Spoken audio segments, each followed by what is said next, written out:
little neighborhood place you wish was down the street from you. Happy Mother's Day, Manja. Hi, this is Ron Sedgy, inviting you to join me for The Tonight Show of Radio every Saturday night, 9 to 11 Pacific Standard Time on CRN Digital Talk Radio. Now in our 24th year and well over 19,000 guests, The Ron Sedgy Show live originates from our Universal Radio studios. Celebrities from TV, music, movies, literature, politics, and show business, at one time or another, they all come to The Ron Sedgy Show. So why don't you?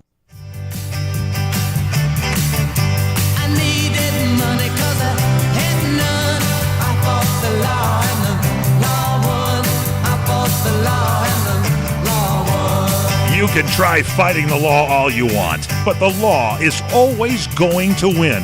From politicians and celebrities to sports figures and business leaders, they're fighting the law. Now, here to sort out the nation's top legal news stories is America's favorite legal analyst, Royal Oakes. This is the Royal Oakes Show. Robbing people with a 6-gun. I fought the law and the law won. I fought the law and the law won. Thank you, Mike Warren, and welcome to the Royal Oakes Show, and welcome to our co-host, Ken Jeffries. How are you today, there. Ken? Hi there. Our millennial correspondent, Connor Oakes, still on special assignment. Yeah, he's in this undisclosed location still with for Dick Cheney, I guess. A couple of weeks now. He'll be back, though, and my gosh, Ken, I don't know how we're going to get through it all. This was such an amazing week in terms of really wild stuff. We're going to talk about Roseanne, the big reboot. It's been established there is a country between Malibu and Manhattan. I've heard of that. Yeah. I thought we flew over into a big land mass with nobody in it. Well, 18.2 million for Roseanne. We're going to talk about Facebook. They're not only letting your data slip away, they're actually listening to you. Kind of a scary thought. We're going to talk about Donald Trump's new head of the Veterans Administration. Very, very clever choice. Picked his own doctor. Vinny Boombots, if I recall. No, that's Rodney Dangerfield's old doctor. They say it's like the second biggest entity in the government, 400,000 employees in the VA, and he picks his doctor. Well, they say he's an intelligent guy, and he praised Trump, and he said Trump weighed 230 pounds. There you go. Right? You got your job. And Trump likes him. That's the main thing. So. I got your job right there. So let's get to it. Although. This Roseanne story, Ken, it was a shocker to a lot of people. I mean, a ratings blockbuster. 18 million is the highest rated comedy telecast on any network in nearly 4 years. The Big Bang Theory had a premiere from 2014 that was about the same. Do you think that there was a big political component to this, that the Trumpsters are flexing their muscle, or there was just this invisible Trump factor? Because in real life, Roseanne apparently is a fan of Trump, she is. And in her character is a fan of Trump, and of course she's got her sister, who was a nasty woman.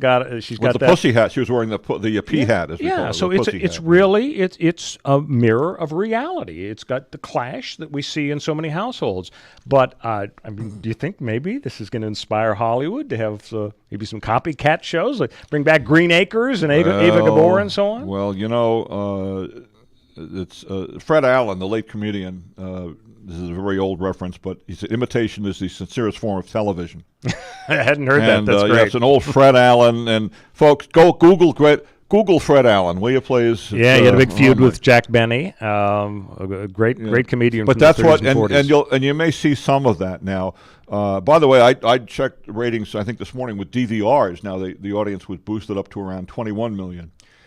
So it's even better than the 18.2 million. Well, some wag said on Facebook, and I can't remember, but Stormy Daniels got 20 million on 60 Minutes. So score neener, whatever. Well, I wonder if this is going to help the Trumpsters come out of the shadows, because I think they've been sort of intimidated. It's not cool to be a fan of Donald Trump. I don't think people like to admit it. Maybe a bunch of them that do like what he's doing, even though they may not approve of every aspect of his approach. I think they feel intimidated, but maybe if there's a show like Roseanne out there that's going to really gather steam, maybe people will be a little more frank about their support for the president. I was wondering if they were going to reboot, let's say, All in the Family, with a new cast, of course, since Carol O'Connor and Gene Stapleton have passed away. But Rob Reiner's still around. Right. It was kind of the opposite of Archie Bunker, but but that'd be kind of if we're going to see more true to life, the shows now again reflecting real reality and all of that. Or you mentioned Green Acres and what's the other one? Petticoat Junction. Petticoat Junction. Well, that was when Gomer Pyle. Gomer Pyle and the Beverly Hillbillies. Yeah. And CBS in the early 70s, I think, dumped all those shows. They wanted to be sophisticated, and that made room for All in the Family and those kind of shows. So, but we'll see. Is Roseanne really a sophisticated show in tune with the political times? Was it just well written? From a lot of accounts, I understand. I didn't see it, but I understand that it was. But who knows what this means? And of course, ABC just renewed it for a second season, by the way, based on that one. Based on the one showing, that one. Sure. And then we'll see about next week's ratings. I think, what are they, 7 episodes this year or something? It's a limited run or something. So we'll see. Well, I think it reflects the whole blue-collar angle that it gets neglected. Usually you have the more sophisticated, again, thinking about the East Coast and the West Coast, that kind of focus. But I think what's happening is that the networks are recognizing that this kind of show will tap into a pretty big audience.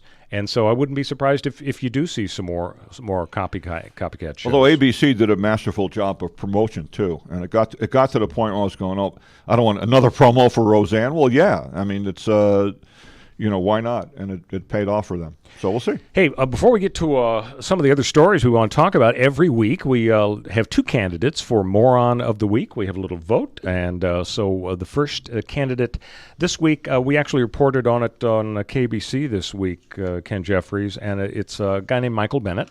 He's a pro football player for the Philadelphia Eagles, and he was at the Super Bowl a little more than a year ago, early 2017. Not as a participant. His brother was actually playing for the New England Patriots, so Michael was there to cheer on his brother, and so his brother's team wins, and Michael's all excited. He wants to get down on the field and celebrate with his brother and all the other guys. And so what does he do? He comes up to the security people at the Super Bowl, and he wants to be let onto the field. And they say, you don't have the right pass. You don't have an all-access pass. Well, he's really mad, and allegedly he'd been drinking a little bit. And so he says, look, do you know who I am? I could just own this place. He's really throwing his weight around, and he's just a very enormous NFL player. And he knocks over a 66-year-old paraplegic security officer in her wheelchair. She is on the job. Even though she is a paraplegic in the wheelchair, she's working as a security officer, checking IDs and so on. He knocks her over and bruises her shoulder. He has been indicted for assault, and so he's going to go to trial unless there's some sort of a plea bargain. So I'm nominating him as our first candidate for Moron. Strong candidate. I'd say that's a very strong candidate. I think so, too. I think he certainly is a good candidate. So, all right, let's talk Bill Cosby. I didn't realize it. I try to keep track of these high-profile cases, and I talked a lot about the Bill Cosby trial several months ago where it was a hung jury, remember, in Pennsylvania. And I didn't realize it snuck up on us. Monday is jury selection for 2.0, the second trial of Bill Cosby. What's the difference between these two trials? Well, I'll tell you. Because there was a failure to reach a unanimous verdict, that meant it was a mistrial or a hung jury.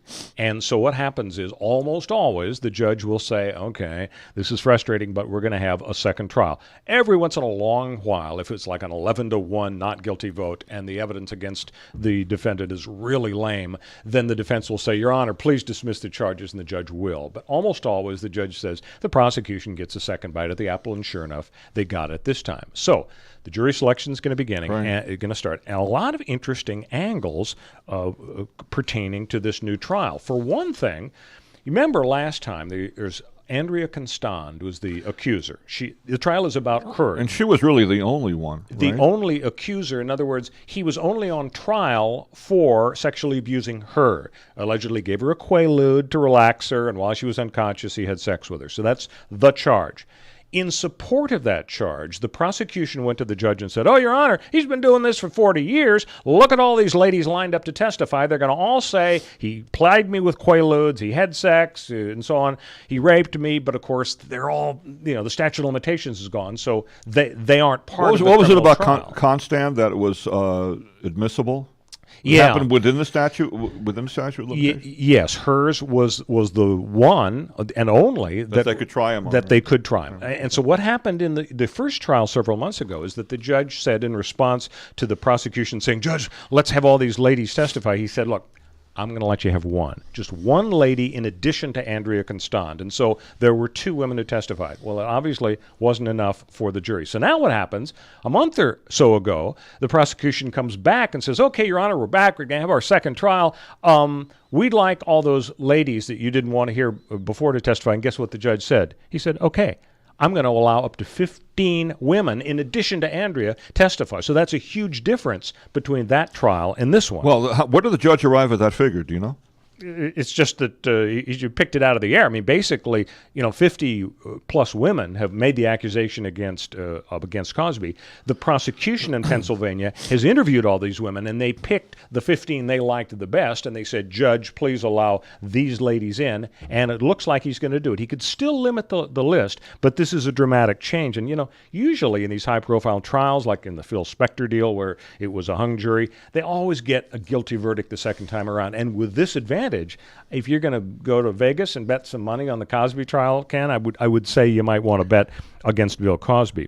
One interesting thing I saw, and maybe you knew about this, being a KBC guy, Dr. Drew Pinsky apparently is on the witness list. Now, do you know why Dr. Drew would be on the witness list for the Bill Cosby trial? Apparently for the prosecution, and it may relate to this question of a pattern and practice of giving drugs to women and trying to get them to have sex. Or has he made statements on the air as a guest commentator someplace reflecting on the Cosby case, giving his opinion? Maybe, but why would that allow him to appear I don't know. on the trial? I mean, I've blabbed about the Cosby trial. Nobody's asking me to be a witness in Pennsylvania. I mean, well, it might be a thing where he he pay can, for my way back. The issue of Quaaludes and stuff, how it medically affects people. I don't know. Yeah. There's another angle that's a little different now. According to the news report, the judge is considering excluding the evidence about how Bill Cosby admitted in his deposition testimony that, yes, back in the 70s, I would give Quaaludes to women to relax them, and these are women I was hoping to have sex with. Now, he didn't say, and I hoped that they would become unconscious and then I would have sex with them at that point. He just said, I used Quaaludes kind of the way guys did in the 50s and 60s. They'd buy a martini for a gal, hoping that she would be more receptive. No, they didn't. I don't think they did. What? You don't think that martinis made people a little bit more martini. receptive? I see what you mean. I thought then he spiked them with ludes. Okay. Oh no. All I'm saying. Kind of the way I got it now. Yeah. Okay. So that's Cosby's semi-innocent take on what he did. Yeah. But the prosecution wants to say there was no semi-innocent about it. He used these Quaaludes to basically knock these ladies out. So that is another issue. A final interesting angle, Ken Jeffries, about the Cosby trial. The judge came under attack because his wife, the judge's wife, is a social worker who counsels women who are victims of sexual abuse. And the defense said, "Your Honor, this is terrible. You're going to have to take yourself off the case." The defense does not like the judge because you've made these statements defending your wife, and she's clearly on the side of these sexual abuse victims. And the judge got all emotional. He read a prepared statement from the bench defending his wife. Why would you bring my wife into this situation? It's a little like Judge Ito in the O.J. Simpson case. It kind of popped into my head. Because his wife Peggy York was a captain of the LAPD who had dealt with Furman, but oh man, as you like to say, that's a long story. Wow, so we don't have to get into that. But I forgot about that. But the point about Cosby is, for a judge to get him, he got emotional himself. The judge defending his wife. This, justice is supposed to be blind and sort of robotic, and an umpire. It's getting a little weird in Pennsylvania. So there's reason to be optimistic, maybe for both sides. If they keep the Quaalude evidence out, that's good for Bill Cosby. If they let the women in, 15 women in, that's it's got to be good for the prosecution. You're gearing up for this, aren't you? I'm getting psyched up. The juices are flowing I'm again. Getting psyched up. I'm a little jealous of Dr. Drew because, again, nobody is flying me back on Allegheny Airlines to Pittsburgh to testify in the Bill Cosby trial. You don't have to fly trial. back on Allegheny Airlines, which would be... That wouldn't be any fun at all. Hey, when we come back, ladies and gentlemen, flatulence fight at 40,000 feet. Speaking of airlines. And you thought your last flight was bad. This is a disgusting story that Ken Jeffries will tell you all about. Stick with us on the Royal Oak Show. We'll be back on CRN with the Royal Oak Show. Hey, Lorraine, do you realize that your mother, my mother-in-law, Chef Maria, has been serving Las Vegas since 1949? Yes, I do, Dennis. That's when she first met Howard Hughes, who fell in love with her cooking. And in 1955, she opened her first restaurant on Fremont Street. Yes, dear. And another great customer was Liberace. Wow. Then in 1962, while Frank Sinatra and the Rat Pack were causing global excitement on the Las Vegas Strip, your family opened their second restaurant. And in 1972, Elvis Presley began electrifying Las Vegas audiences and eating in our restaurant. You know, Lorraine, this is quite a town. There's only one Las Vegas. And there's only one Bootlegger Italian Bistro. Folks, when you're in Las Vegas, come visit us. We'll make you feel like you're part of our family. The Bootlegger Italian Bistro, conveniently located at 7700 Las Vegas Boulevard, South Strip. Visit our website at www.bootleggerlasvegas.com. Hi, friends. This is Larry Manetti. Go to LarryManetti.com to get my book, Aloha Magnum. You'll read all about the wonderful guest stars like Carol Burnett, Elvis Presley, Frank Sinatra, and many, many more. There is an episode guide and my favorite recipes that I really cook at home. I will include a free signed photo with every book. Get Aloha Magnum at LarryManetti.com. Order now. Aloha.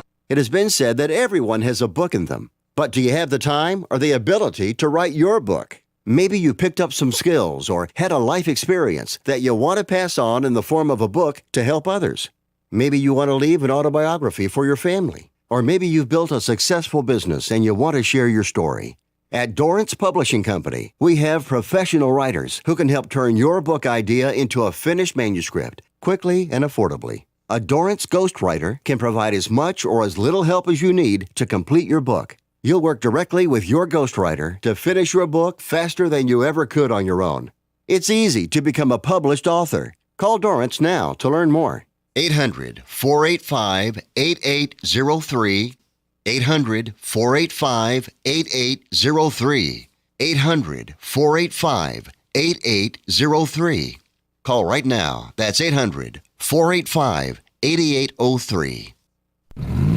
Destination South Point. 11 great restaurants, bingo, bowling, movies, race books, sports books, spa, live entertainment, oversized rooms, and the rates unbeatable. The South Point Las Vegas. Book now. Online at southpointcasino.com or call 866-791-7626. southpointcasino.com or call 866-791-7626. At the South Point Las Vegas, you're always a winner.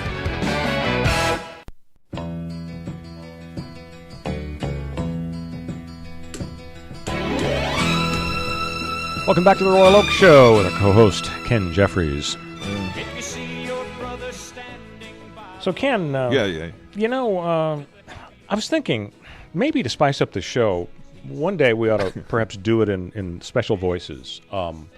I could do the whole show as James Mason, and you could do the whole show as Walter Brennan. Do you think, would you be up for that someday? Well, yeah, I think I would. Well, we'll see. You can practice. Hey, Pepina, you know, Hassey and Richard Crenna and all those original people that were. Kathleen Nolan, president of Kathleen Nolan with the triangle in the beginning of the show. You know. And what I was thinking, what we could do is invite the audience to suggest, well, what voices would you like Ken and Royal to employ? And my only worry is then they might come back with, well, Royal should be Marcel Marceau and Ken should be Helen Keller.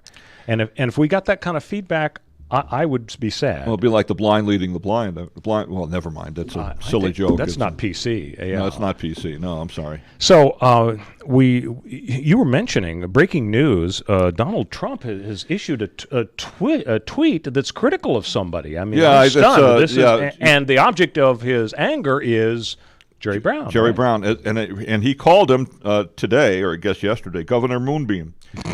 That's not very original. Let me President Trump. This is from the tweet. This is from this morning. At I have to take my glasses off so I can read this thing. At 5:53 a.m., I guess that's L.A. time. I don't know. So here's the tweet. Quote, I wish we could put it up on the screen. But here, let's do this. There you go. Folks can read it. I'll read it to you. Governor Jerry Moonbeam Brown, Moonbeam was in quotes, pardoned 5 criminal illegal aliens whose crimes include 1, kidnapping and robbery, 2, badly beating wife and threatening a crime with intent to terrorize, 3, dealing drugs. Is this really what the great people of California want?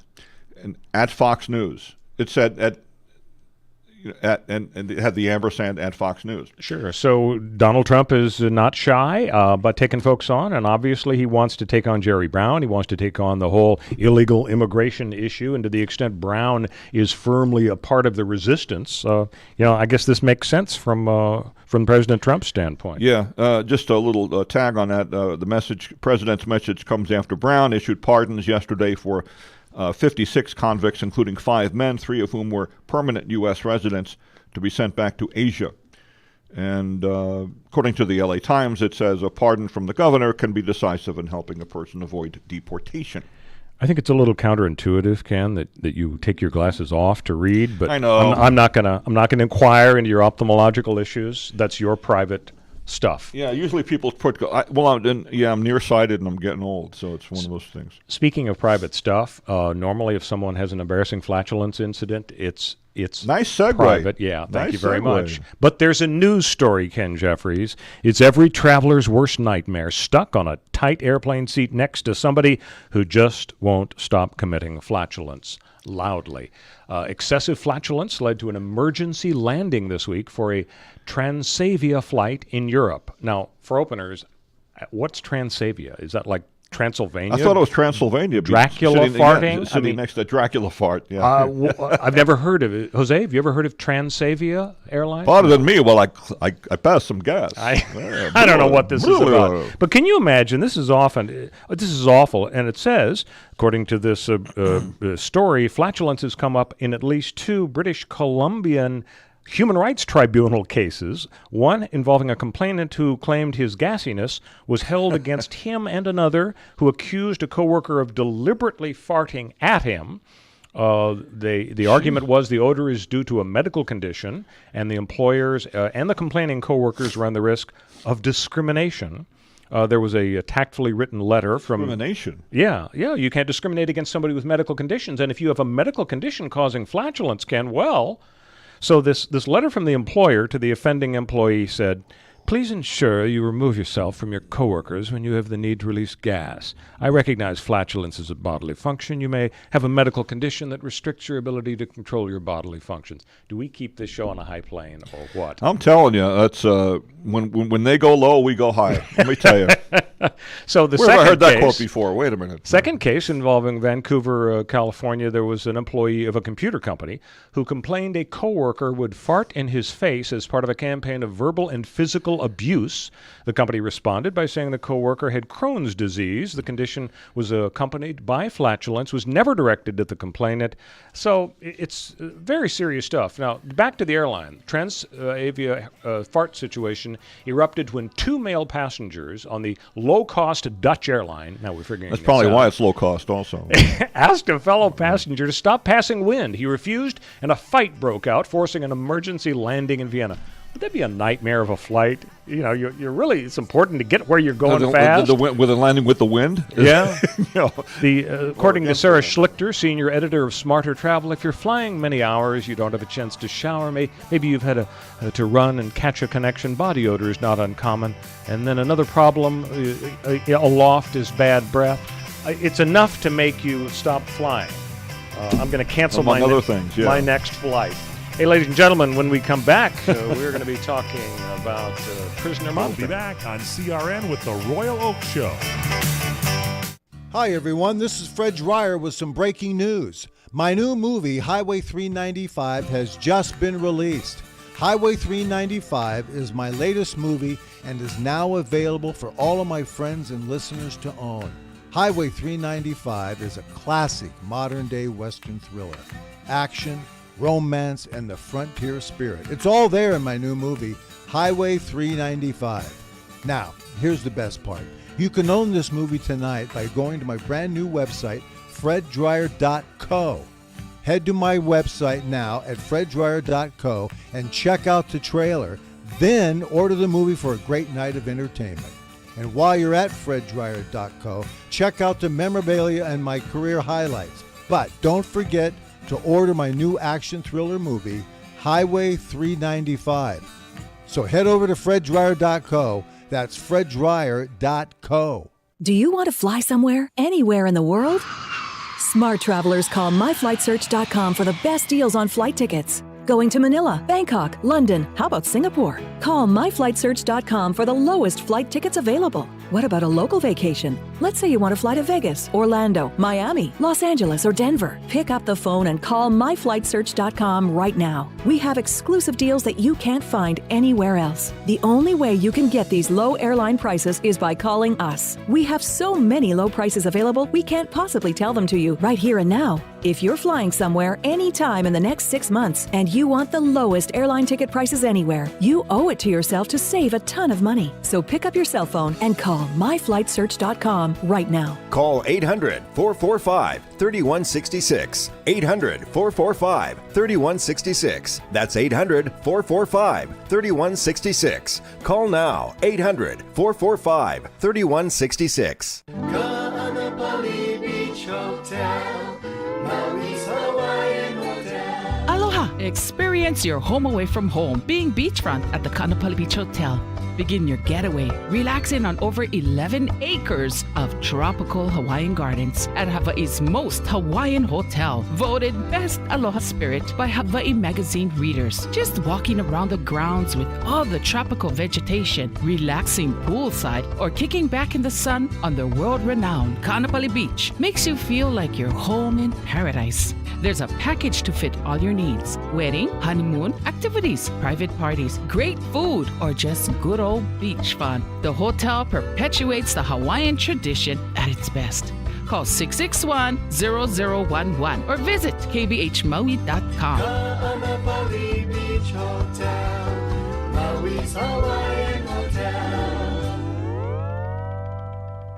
What are you going to do with your old car? You can try selling it, you could junk it, or you could donate it to Heritage for the Blind. Your car will be towed away for free, and your donation is tax deductible. Just call 1-800-785-9618. Heritage for the Blind accepts cars, vans, trucks, and boats. It doesn't matter if your vehicle runs or not. It will be towed away for free, and you'll be supporting those that need help. Heritage for the Blind is a nonprofit organization that helps the visually impaired live fuller lives. Call right now to donate your car, and as a special thank you for calling, you'll receive a free 3-day vacation voucher to many exciting locations.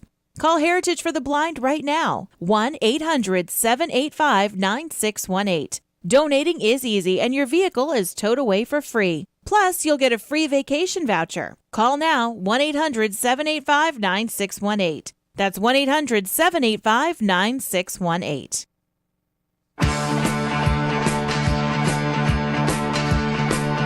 Welcome back to the Royal Oak Show with our co-host Ken Jeffries. So ABBA, Ken, by the way. Yes, ABBA, Yeah. classic. ABBA. Mamma mia. So, I was really weirded out this week by the appointment by the president of his doctor to head up the Veterans Administration. Vinny Boombots. Yeah, Doc. No, This guy is a rear admiral. I've forgotten his name. Rear Admiral Smith, we'll call him. And he is not just Trump's doctor. He's been the doctor for the President of the United States for 3 straight administrations. So it's Trump, Obama, and Bush. Right. So he's not just some hack. He's not just some Trump acolyte. No, he's not a dumb guy. No, but I'm sure he's a very bright guy. Yeah. We saw him months ago stand up and take a bunch of questions when Trump had his physical and his mental exam, and clearly he was saying good stuff for Trump. I'm sure Trump loved the fact that, President Trump passed with flying colors, a perfect 30 out of 30 score 235 pounds. Pretty good. On the mental status exam. And as you say, I think the weight and the height and all those issues were just what Trump wanted to hear. Okay, fine. He's a good doctor. And in what way is he qualified to run the second largest bureaucracy in the United States government? Because apparently 400,000 people work for the Veterans Administration. The news reports I saw contained no hint that this guy had anything in his background that would suggest that he was experienced at running any kind of bureaucratic operation, that he would have the skill set for it. Where in the world does the president come up with this idea? My guess is that because he flattered him during that news conference, essentially, and Trump liked what he heard, and he likes people to say nice things about him. I mean, Trump's advisors have absolutely no ability to say to him, Mr. President, I really think this is a bad idea for you to elevate this guy to this position. I mean, it's insane. It's an important job. Maybe his advisors have thrown in the towel knowing it wouldn't do any good, or thinking it wouldn't do any good, because Trump is Trump and he's going to do what he's going to do. It's just so weird. I mean, what's next? Is his proctologist going to run NASA? I mean, you know what it made me think of?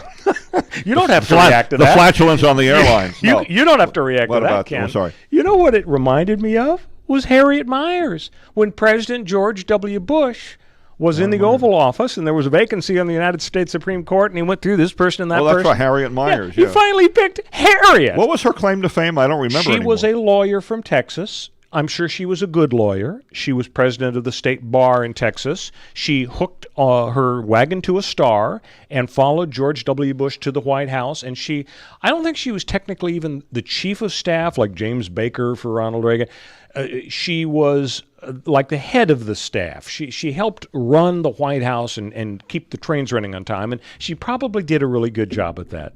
But when you kind of run into a brick wall in terms of who should be on the Supreme Court, to turn to Harriet Miers, I mean, it was just tossed out after a matter of days, and people were able to get to George W. Bush. He had the audacity to say, in the usual lingo you use when you nominate somebody to the Supreme Court, well, we're fortunate to have the person who's more qualified than anyone on the planet for this job. And people were laughing their asses off, saying, Harriet Miers? I mean, she had never been a judge. She didn't have any kind of a judicial record. So anyway, to me, it's the same thing. To the extent our society, reveres our veterans and we want the best for them, and how about somebody really qualified to run the VA, to pick the Rear Admiral who has been President Trump's doctor? I just don't get it.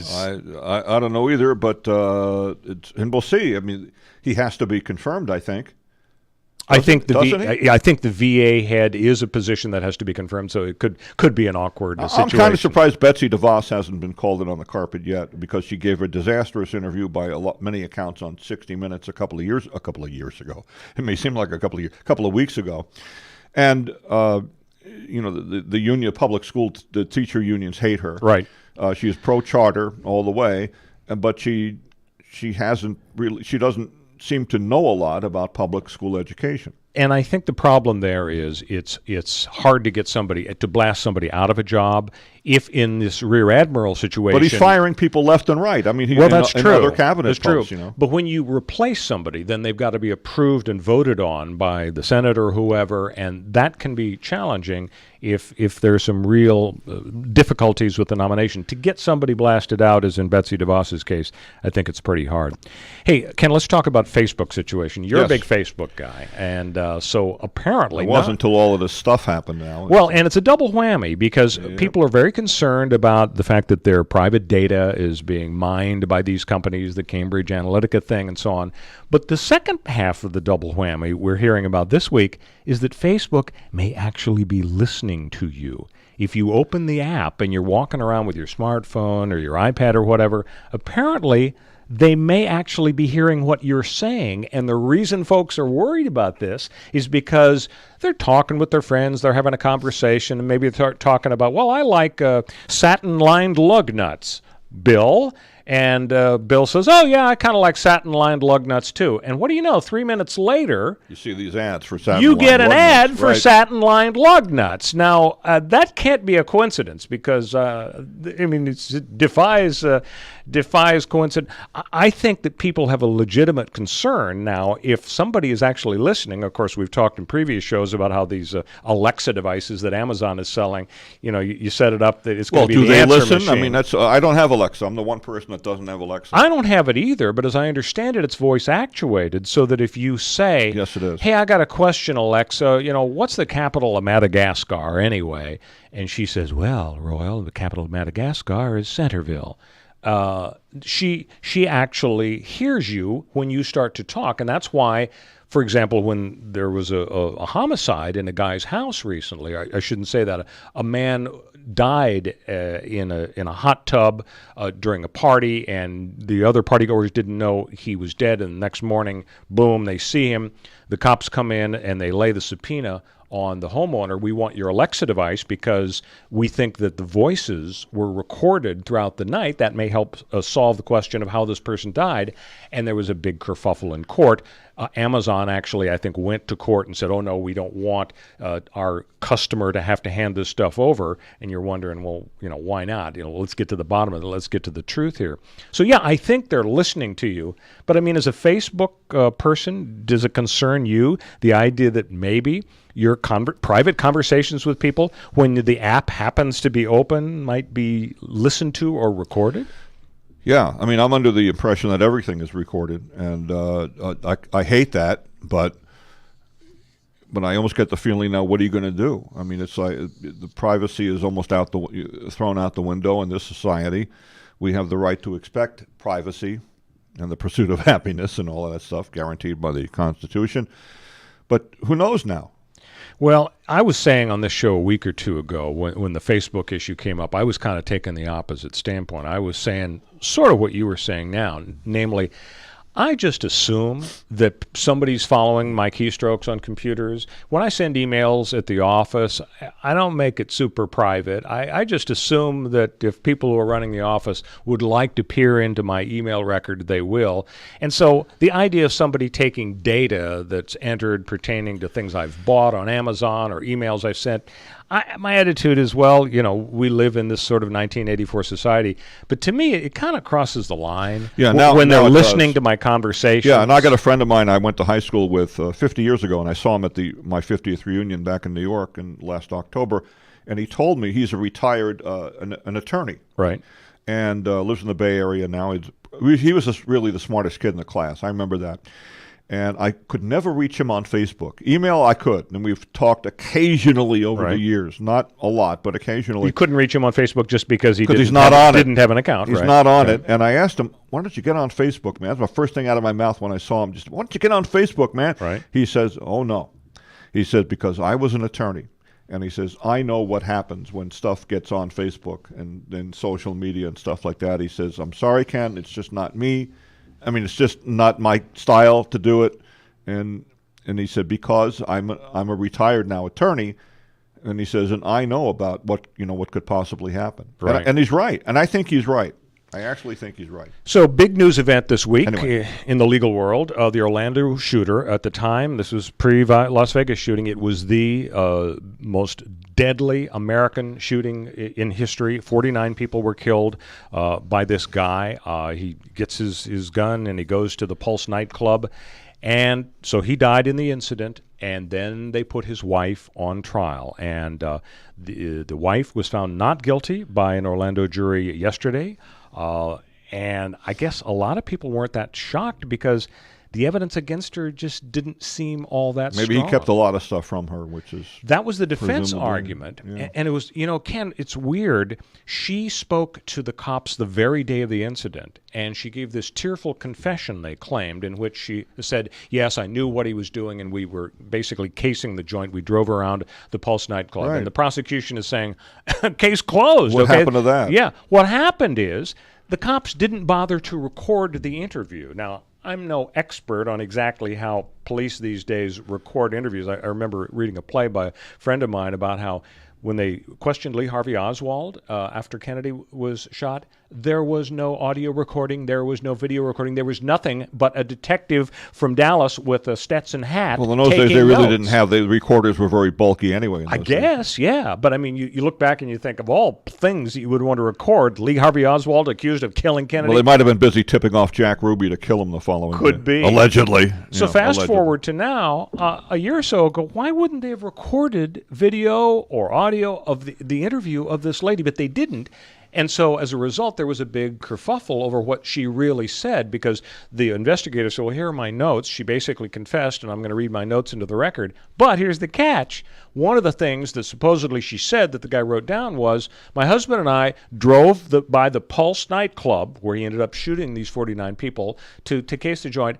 They checked the cell phone records. Guess what? She didn't drive by the Pulse nightclub. And so it undermined the credibility. What they checked her cell phone records and determined she didn't drive by the. So I don't understand the correlation. What happens is the confession that she allegedly made to the investigator that he wrote down and introduced. Oh, they pinged the cell phone? Exactly. Oh, they pinged the cell phone. She didn't go to the Pulse nightclub after all. And they had things like, well, we went to Disney World, and the prosecution made it sound like she was casing the joint there. You know, they've got a little kid. They went to Disney World. Why would they ping it beforehand, though? Before the shooting? They didn't do it before. Apparently, the can authorities have the ability. You can reverse ping it or something? It's like a Wayback machine. Wow. In other words, they can look at your Facebook where account, you've been, your cell phone, where you've been. Exactly. Wow. So it's the death of privacy. But the bottom line is that this jury apparently didn't have too much difficulty in finding her not guilty. So she's done. She's off the thing. Yeah. Yeah. And speaking of guns, John Paul Stevens, retired Supreme Court Justice, made a statement about the Second Amendment, saying it's probably a good idea to say goodbye to the Second Amendment. Was that amazing? I mean, he's, I think, 97. Let me check the story here. I believe he's 97 years old. He's been off the U.S. Supreme Court for some time now. But, I mean, for him, maybe I shouldn't be amazed, because even sitting justices like Ruth Bader Ginsburg, she comes out and makes blatantly political statements, anti-Trump stuff and so on. Sometimes she apologizes. But you really don't expect that from a sitting Supreme Court justice. Okay, so Stevens is well into retirement, so he's certainly free to express his view.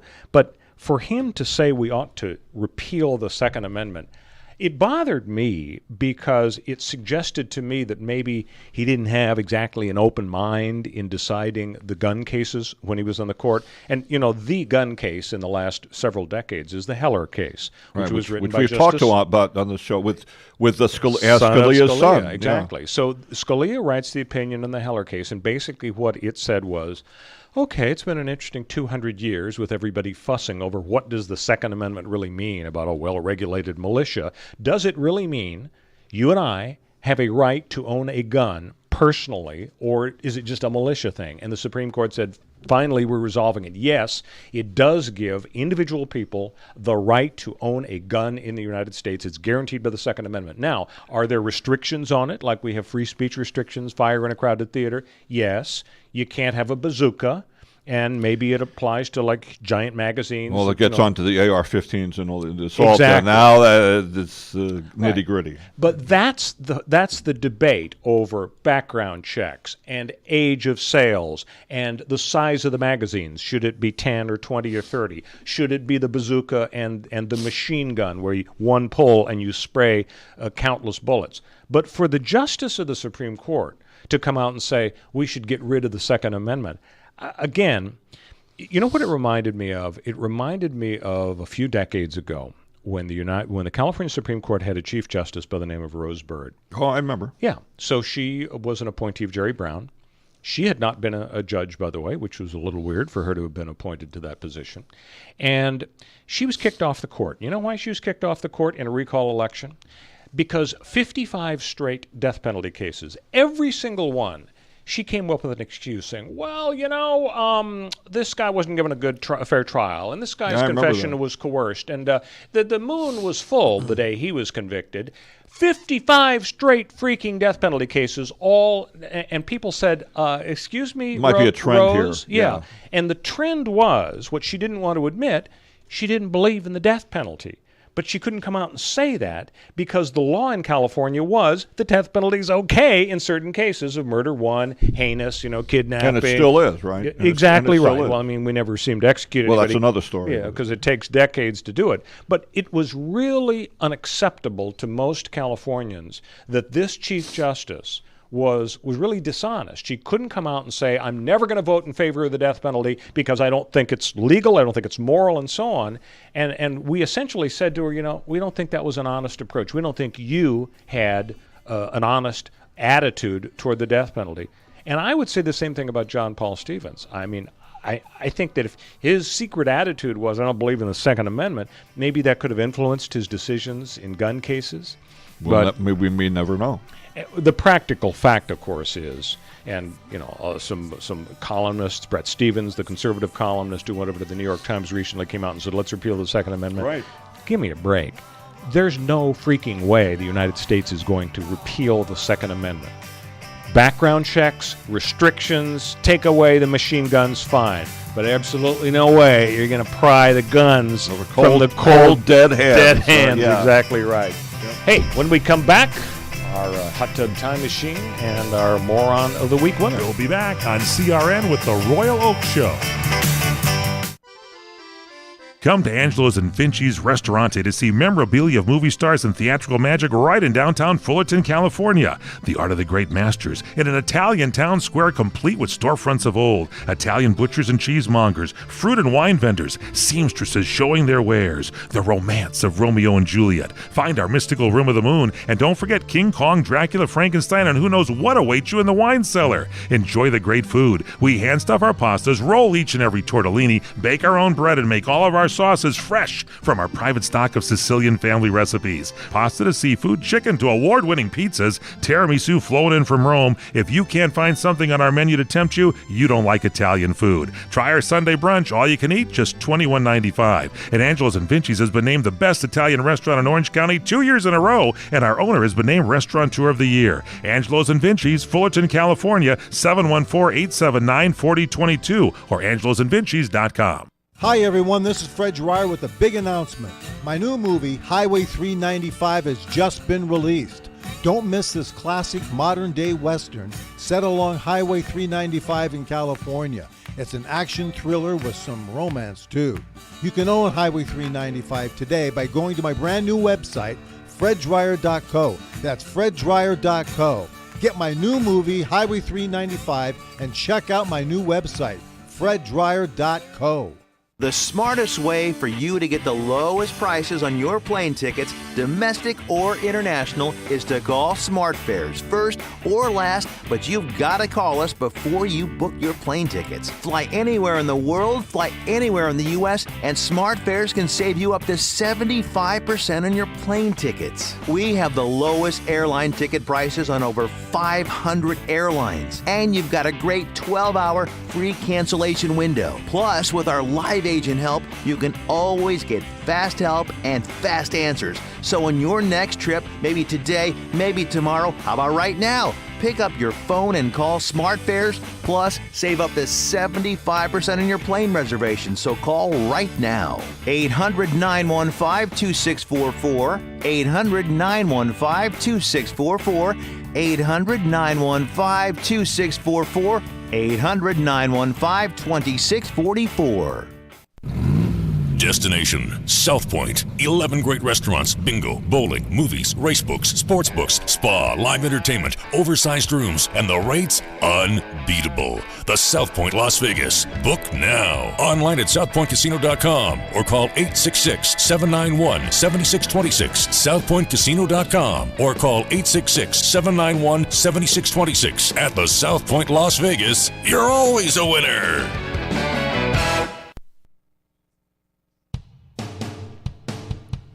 Welcome back to the Royal Oak Show with our co-host Ken Jeffries. That thing you do.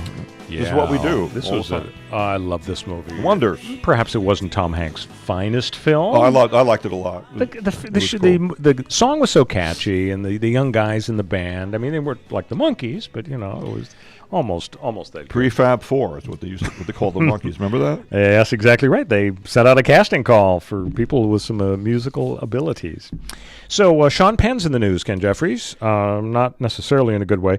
He's such a versatile guy. He not only helps capture El Chapo, and he makes bad movies, and he divorces Madonna. Who could walk away from Madonna? I still think of him. I'm sorry, Spicoli. I'm sorry. Yeah, that's right. So he's written a book. He's now a novelist. Yes, and I've forgotten the name of the book, but y'all can Google it and go to Amazon, buy 18 copies. You want me to do it now? Sure, do check we it have out. enough time? So here's what Sean Penn did. Go ahead. He wrote a book about a guy, a 55-year-old white guy, who's really angry with the President of the United States. And this is a novel, remember. It's just not based on reality. So he's angry with the President of the United States. And the President, is a guy who is a former reality show host who doesn't like poor people, okay? And so Sean Penn's hero, the 55-year-old white guy who hates the president, got the title? Here's the title. It's called Bob Honey Who Just Do Stuff. Bob Honey Who Just Do Stuff. That's very catchy. So anyway, here's the provocative part, Ken Jeffries. And I guess it's written in English. I have no idea. I hope so. It's the only language I can read a novel in. So his hero says, what this country needs is a good assassination. And remember, the hero, the president in the book is pretty much Donald Trump. Now, do we think this is going to earn Sean Penn an interview with the Secret Service? Probably. Well, I don't know. I think maybe they'd show up with their autograph. Maybe they just show up with, they'll go, it's just Spicoli. Exactly. So Stormy Daniels actually is still in the news. She had her moment in the sun with 60 Minutes, but there's a lot of inside baseball going on, Ken Jeffries, in terms of Stormy's legal process. And to refresh people's memory, she, of course, took $130,000 from Donald Trump or his lawyer to clam up, and this is like a week before the election in 2016. That was a deal, okay? And the deal said, if there is any dispute over this agreement, the dispute shall be resolved in a secret arbitration. We really don't want publicity. And she signed that deal. Okay, so now there's a dispute. She's saying, well, it's unenforceable. Donald didn't sign it, and Donald waived his right to insist on secrecy because he and his lawyers are blabbing. Okay, so there's a dispute. So, of course, she would agree to a private, secret arbitration, right? No, wrong. She files a very public Superior Court lawsuit saying, I want to unwind this thing. Donald Trump, has violated the agreement, and here, take your money back. I don't want your filthy lucre. So she files the suit. So what does Donald Trump do? First step is he moves it from state court to federal court. It's sort of a technical legal thing. He's more comfortable in federal court. The law of arbitration is better for him in federal court. So now the state court suit is in federal court, but it's still a suit. And so the next step is for Trump to file a motion to the federal judge, James Otero, to say, hey, guess what, judge? This lawsuit ought to be dismissed, and instead her beef that started in the state court suit should be resolved by means of a secret arbitration. And the answer by Stormy's lawyer is, guess what? Yeah, it kind of talks about arbitration in the agreement, but the fact of the matter is the whole purpose Trump had was to violate the law. And as a result of that, it should be tossed out and she should be able to speak. So we're ready for our second moron of the week candidate. It's an intoxicated Ohio woman arrested after making lewd comments to the Easter Bunny.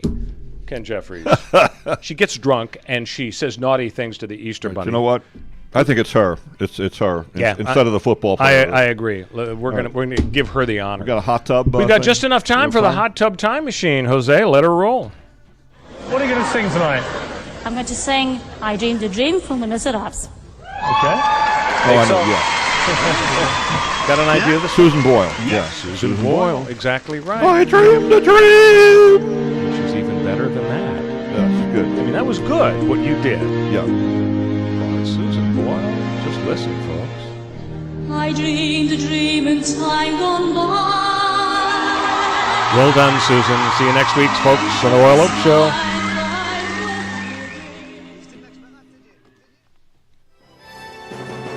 CRN Digital Talk Radio prides itself on being the station of every situation. Of course, you can always listen live through your local cable TV provider, as well as on our website at crntalk.com. But if cutting-edge technology is more your style, you'll be happy to know that CRN is now available on Wi-Fi radio. Simply log on to Reciva.com, that's RECIVA.com, and look for CRN. You can access all of our great shows and listen live anywhere in the world. Be part of your favorite shows and get the full CRN listening experience you would have with any traditional radio, podcast, or a live stream from our website. For more information on where or how to listen, and for a full list of our programming, log on to crntalk.com and create your own listening experience today.